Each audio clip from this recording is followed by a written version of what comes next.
ताकत को देखते हुए हमें सबसे बड़ा हमारा समाज का तभी उत्थान और विकास हो सकता है जब हमारी कौम इतनी होते हुए राजनीति के अंदर जब हमारी कौम ने जो झंडा रोप दिया तो हमारे समाज का विकास होगा। मैं आपको निवेदन करना चाहता हूं, मेरे पूर्व वक्ताओं ने भी बताया, मैं किसी की ये बात हो सकती है। रिछपाल जी ने कहा भी हमें नंबर 2 का जो है ना वो सीट चाहिए, राजनीति का। अरे सुनो तो सही, हूं आगे काई कहूं था ना काई था। उन्होंने कहा कि नंबर 2 की सीट चाहिए।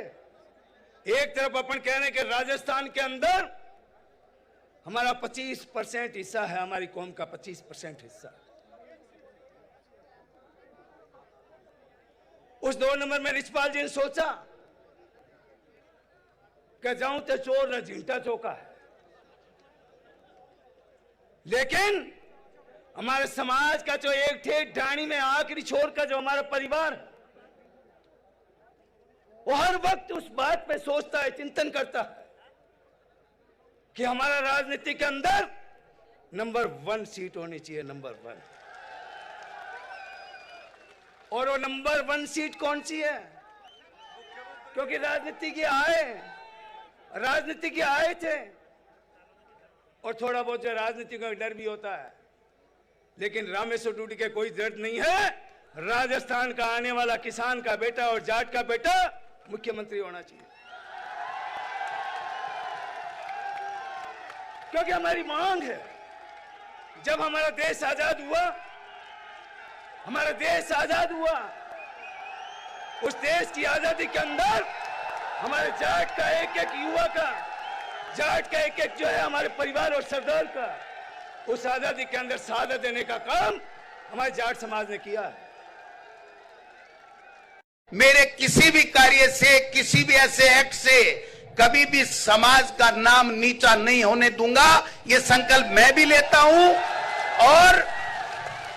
और मैं सबसे ये अपेक्षा करता हूं, ये संकल्प लेकर के हम जिस भी क्षेत्र में काम कर रहे हैं उस क्षेत्र में हमको काम करना चाहिए। दूसरी बात मैं ये कहना चाहता हूं कि जो जिस ओहदे के ऊपर बैठा है, अगर समाज के किसी भी व्यक्ति का अगर वो सही काम है तो ईमानदारी के साथ में, अपनी पूरी शक्ति के साथ में उस समाज के व्यक्ति का कार्य करना चाहिए, उसमें किसी तरह की कोई कोताही नहीं बरतनी चाहिए। लेकिन एक बात मैं आपसे चाहता हूं, कृपया हमारा समाज किसान समाज से जुड़ा हुआ है, किसान समाज कहलाता है, हर वर्ग के लोग उससे जुड़े हुए हैं, हर जाति संप्रदाय के लोग उससे जुड़े हुए हैं। हम उनको सबको साथ लेकर के चलेंगे, तभी हमारे समाज का कल्याण होगा, तभी उसकी वैभूति होगी। सब समाज के लोगों को साथ में लेकर के हमको चलना चाहिए, चाहे वो बुजुर्ग है, चाहे वो युवा है। दूसरी बात मैं ये कहना चाहता हूं कि समाज के युवा साथियों को कहना चाहता हूं कि आप हर समाज में से अपने समाज के अलावा एक न एक ऐसा दोस्त बनाइए जो दूसरे समाज का व्यक्ति दोस्त बन करके आपकी हमेशा उस समाज में भी, जिस समाज का वो दोस्त बनाया है, उसमें भी आपकी मदद करता रहे, तो आपके 1 और 1 11 काम होंगे। अगर अपनी समाज का दोस्त बनाया तो उससे ज्यादा दूसरे समाज के व्यक्तियों को दोस्त बनाने की आवश्यकता है। दूसरा मैं ये कहना चाहता हूं कि हमारा समाज किसान की जो 36 कौमों उसको साथ लेकर के हमेशा मदद में रहा है। जो प्रगति हमने की है सब जाति और संप्रदाय के लोगों को साथ लेकर के की है। इसलिए इसी भावनाओं के साथ में हम सब जाति संप्रदाय वर्ग के लोगों को साथ लेकर के उनके कल्याण के लिए भी उतना ही काम करें जितना अपने वैभूति के लिए और अपने समाज के लिए काम कर रहे हैं, उतनी मदद हमको दूसरे समाज की भी करनी चाहिए। अंग्रेजी इतिहासकार कर्नल जेम्स टॉड, उन्होंने लिखा कि हिंदुस्तान की धरती पर एक ऐसी कौम है जो लड़ाका है, जिसको कभी जीता नहीं जा सका। लेकिन कर्नल जेम्स टॉड की इस पंक्ति के आगे मैं जोड़ना चाह रहा था कि इस धरती पर जब किसान का, जाट का पसीना गिरता है तो ये धरती अन्नपूर्णा बनती है और उस किसान कौम में, कोख में पैदा होकर कोई नौजवान सीमा पर लड़ता है तो इस भारत मां की आन बान शान की रक्षा होती है। आज अगर आपको हिंदू बनना है तो एक दल विशेष का मेंबर बनना पड़ेगा। अगर आप दल विशेष के मेंबर नहीं है तो आप हिंदू नहीं रह सकते।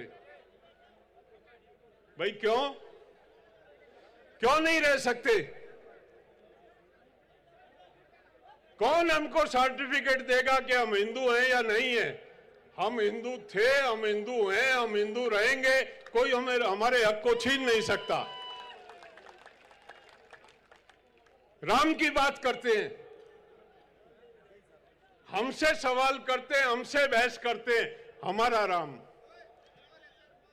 हमारा राम सोते राम, जागते राम, बैठते राम, उठते राम।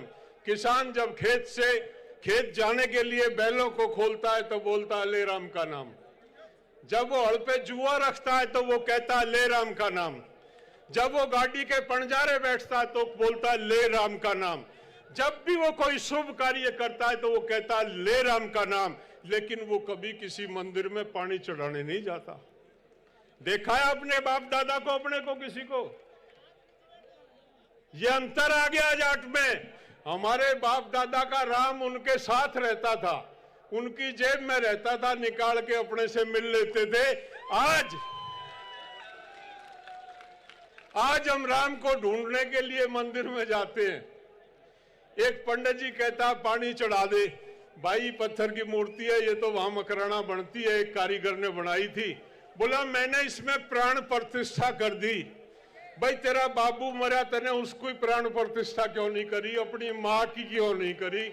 अपने रिश्तेदारों की क्यों नहीं करी? अगर ऐसा ही प्राण प्रतिष्ठा करने वाला था, वो हमको बेवकूफ बनाता। आज से 50 साल पहले किसी गांव के, जाट के गांव में मंदिर नहीं होता था। शिवालय होते थे जोड़ के किनारे। औरतें थोड़ा सा दूध लेके लोटे में पानी में डाल के जाके उस पर चढ़ा देती थी। कोई उसमें पंडित नहीं होता था, कोई ढोंग और पाखंड नहीं होता था। आज हमारे बच्चों को पता ही नहीं है। आज हमारे बच्चे के कसम खाओ, जाट सीएम की वोट डलेगी। इसे निकला 155 आदमी की, 151 आदमी की आदरणीय राजाराम जी, आदरणीय विजय पुनिया जी, इनके नेतृत्व में कमेटी बन गई है। उचित निर्णय लेंगे। सभी जिले और सभी संभाग के भाइयों से पूछ के आपकी समाज के बेटा बेटी बनेंगे।